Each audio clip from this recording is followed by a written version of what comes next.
welcome back to the North American Championship presented by Xbox. Hey, Maven, I know that guy. Joined by the ever fantastic Matthew, Mr. X Morello. How you doing, pal? Pretty good. We got a great beard matchup. duo. Yes, the beard duo. Ready to rock. We have a great matchup coming up. It's Yeah. going to be strictly business versus Team Kaliber. This is going to be the first qualifying match. Yeah. The winner of this will qualify for Call of Duty World Championship. Yeah, and we're trying to, I've got a lot of tweets asking about schedule stuff. We're trying to keep as up to date as possible. Everything has been, I don't believe we're done with the Winners Round 1 games. No. We're hopping into Winners Round 2 just because there's been travel delays for a lot of people, inclement weather all over the place. It's a beautiful, cool 30-something degrees outside here in Columbus, but inclement weather's caused some delays, so we'll try to keep you as up to date as best we can. But thoughts for this series, Matt? Let me know what you're thinking. Lots of storylines in this matchup. I love storylines. Yeah, I mean, you know, Neslo going up against TK. You have a lot of bad blood there. I think he played with them for a little bit. Right, he's going to be extremely motivated to come out here and have a great showing. But well, he doesn't need just that. This is his chance to get to his first chance. Right. This is also Neslo's first chance to qualify for champs. I think, though, there's a chance he can come out too hyped, too hot. I think that's a thing I would be worried about if I was strictly business. He's a player that's certainly filled with passion. You could get in your own head, so to speak. Yeah, he is certainly a player that I think can be susceptible to that, so we'll have to keep an eye on that. And it's nice. I love that we have, we have the soundproof headphones now with the open booth, so we can hear the players a little bit better as far as when they get fired up. A little bit of friendly trash talk getting into the game. It's great for us casters. Well, you know he's not going to want to lose to TK. We know that. No, but I think if I'm his teammates, I kind of pull him to the side and say, look, I know you're really fired up for this match. I know all the story, all the stuff that's gone on. You know, you need to realize the goal is to not beat TK, not to really push the envelope there. The goal is to qualify. Yeah. Regardless of how you qualify, the goal is to qualify. Winning against TK, that would be huge. But there's no reason to, if you're SB and you drop this match, to kind of have everything spiral out of control because the loss was to TK. I think it's really important you right the ship. And then I think TK, this could be a frustrating match for them as well, because we saw Fizzerp in the first match, strictly business played, pulled out some unconventional stuff. Well, the Amelie, the smoke. We saw a lot of LMG. That's kind of what I wonder. How's TK going to do this? Are they going to have, I don't know, Goon pull out an LMG and play the same game? Or are they going cold-blooded smokes and they're going at it? They can't pull out an LMG as well. They haven't practiced it. I know. They haven't been playing with it. But if you're confident you're better, do you do the same thing and beat them at their own game? No, you don't. You don't change your own game up like that. That's why you're here and I'm over here. Right. You don't change your own game up like that. Yeah. I think the easiest way is for them to just run cold-blooded.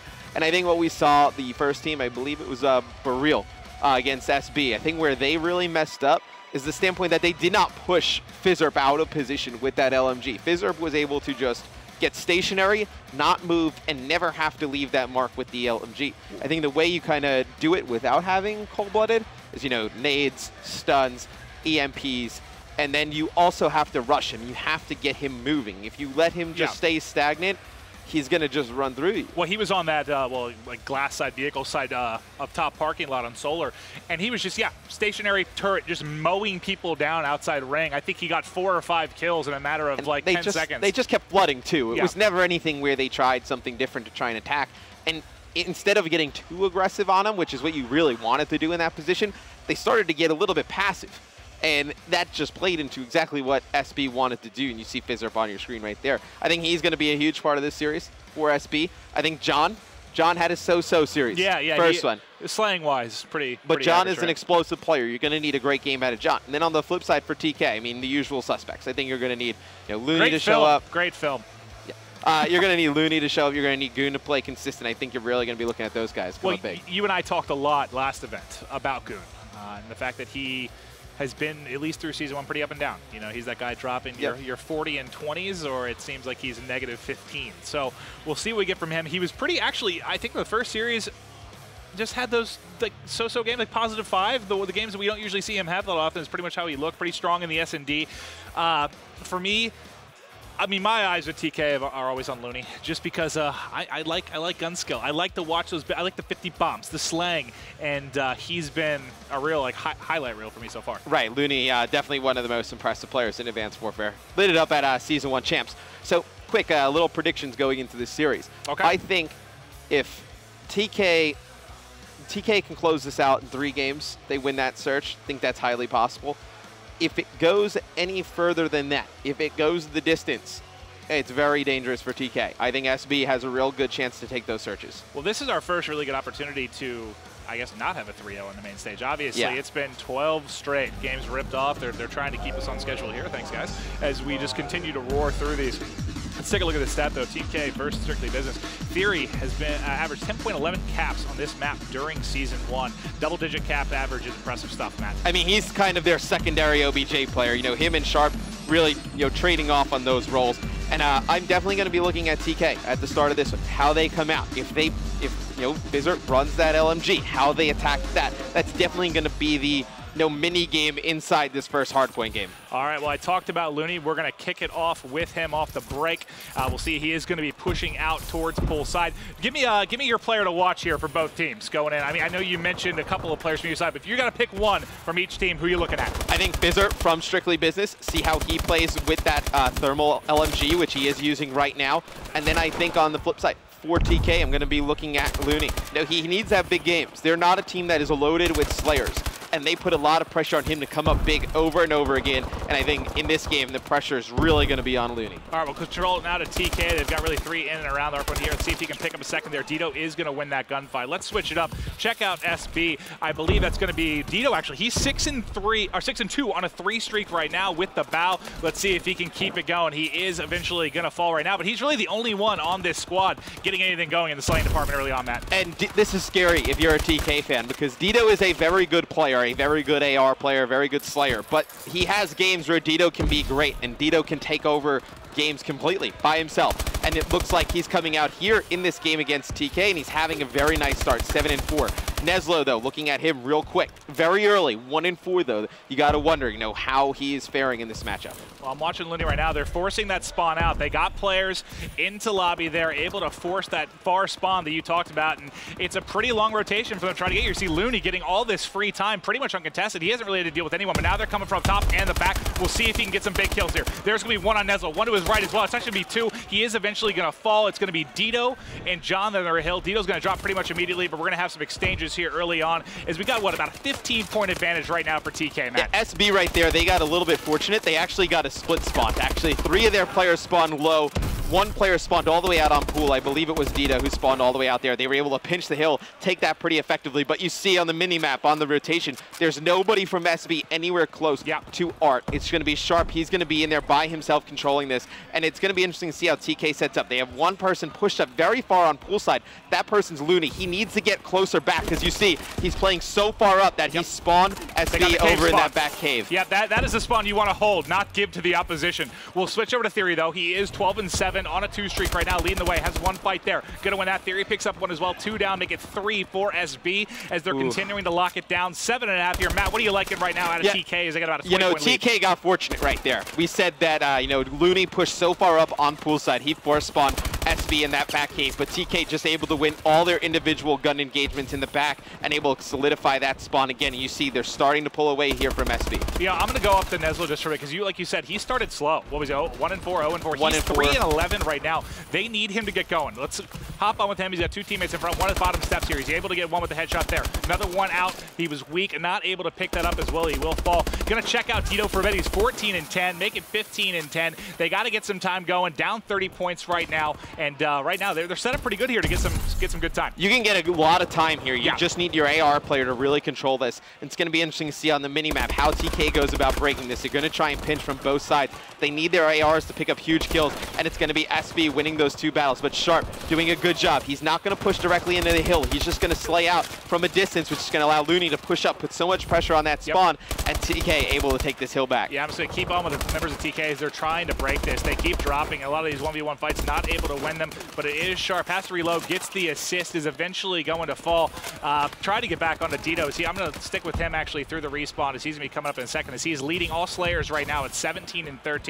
Bow in hand. He's got eyes on a couple players. He needs his teammates to really come through, though. I mean, we said in the first series, John needed to play a lot better. John is playing better right now, -1, but still, as a submachine gun player, you'll take that. You need really Fizzerp and Neslo to step it up here in the second half. They're not completely out of the game, but it is getting to that point where they're going to have to play for a little bit extra time on some of these hills, and it's going to hurt them on rotations. Wow. And that only one left was Neslo. He's able to get one, but they got shut down there. Good setup here from TK. They got to push out poolside now. 20-9 with 6 caps. And what do you want to see from them? You said push out pool? I want to see them push out pool. I think they're giving them way too much control, getting them way too close to the hill. You see the members of SB, they're going to start spawning in the middle instead of spawning out. But no, you can say you'd like to see them do that, but it doesn't matter if TK is going to win all their gun battles. Exactly. They can spawn anywhere if TK is going to keep winning their gun battles like they are now. They're just extremely hot. You have Looney, 23-9 on a 4 streak, just dominating. Yeah, and that was Neslo he was able to beat up. He picks up a second one there as well. And yeah, Neslo got to get going. We've been talking about it since the beginning. He's 8-19 right now. They really need, he's a great slayer, and he's got to get it going now. We're sticking with Looney, who's watching, who's got his front here. That's going to be Theory that's actually going to be pushing out. He's going to get caught with the stun pretty much immediately. But we are going to get into the second side of rotations. SB down, what, about 80 or so points. What does SB need to do to get back in this one, Matt? You know, you're going to need to take a little bit more time on the hills. You really shouldn't get any, or, you know, really split time on. So this middle one, definitely going to be looking for them to take a nice chunk of time, and then going into that art lobby hill, definitely looking for them to take time there. But TK able to break these hills so easy. You know, nobody really winning. You see the kill feed? It's dominated by TK. I mean, Fizzorp's the first kill we've seen in the last, 20, 30 seconds from SB. They're going to just need more slaying. You see players jumping into the hardpoint, Maven. I don't know if that's the way you go about making this comeback. It's so many times players, when you're down by a lot, you get wrapped up as, okay, we need to make a comeback. How do we do that? Obviously, hill time.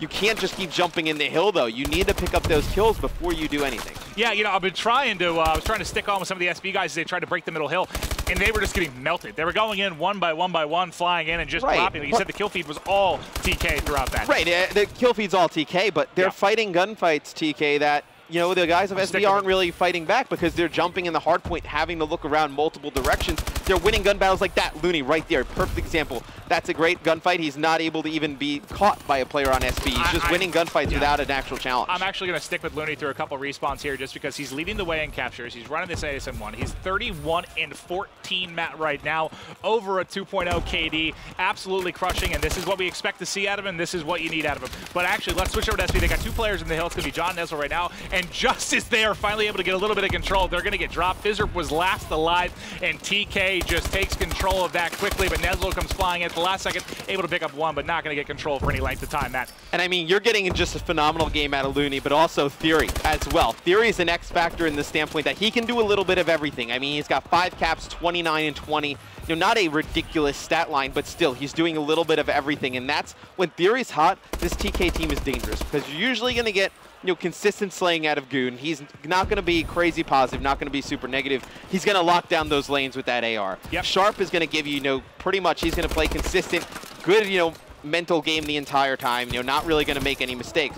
Looney, obviously their main slayer. When you get good games out of Theory, and he's making plays a lot like Apathy, where it was just almost an annoying player to play against. He's always in the right position, always making big plays. When you get games like this out of Theory, this team is very difficult to beat. All right, incredible stuff here. 2.5 left to go, about 35 seconds in this hill. They're just about doubling up. Almost a 100-point advantage right now for TK. Sharp gonna fall in the hill, but still several left to lie. It's Theory and Goon that are in the hill right now. You get several pushing from the back cave. He gets one. Can he get a second? Able to win that gunfight, gets 2. Third one gonna be pushing. If he can get that, that would have been absolutely monstrous, but is gonna eventually fall.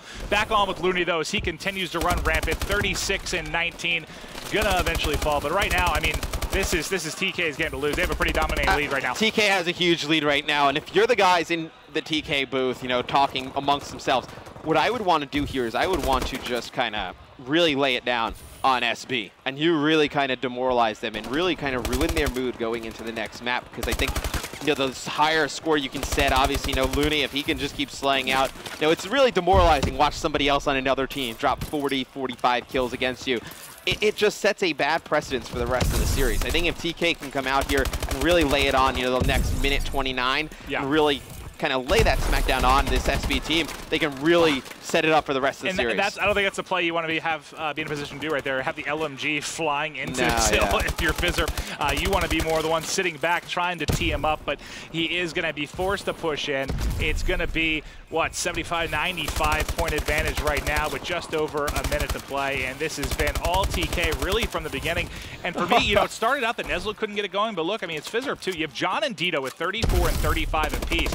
And look at just the polar opposites there between the 4 teams. I tell you what, though, this is not a, I mean, it's going to be a loss for SB, but if they can kind of, weather the storm a bit and win that S&D, I think this is actually a pretty good indication for them that they can contend in this series in Response. I mean, at TK, they got phenomenal games out of Goon, Theory, and Looney, right? And Sharp. I mean, Sharp went positive as well. Yeah, nobody go negative. If you are SB, you're kind of banking on, okay, Nezlo and Fizzerb won't have these bad games again. They won't have this type of game again. If you can get this type of production at John and Dito again, and then the other two kind of come alive, not even a lot, just play better than they did right now, I think you're in a very good spot in Response. And that was, I think, Looney just fell short of a 50 bomb in their first series. He drops 44 and 25 here. I know slaying isn't everything, but still incredible numbers there out of him.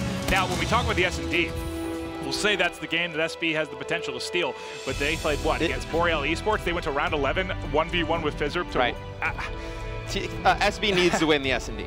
It's a must win. I think, going, if you look back at Season 1, TK, kind of poor in S&D, not really the strongest S&D team. I think SB really needs to make this map up in map number 2 in the S&D.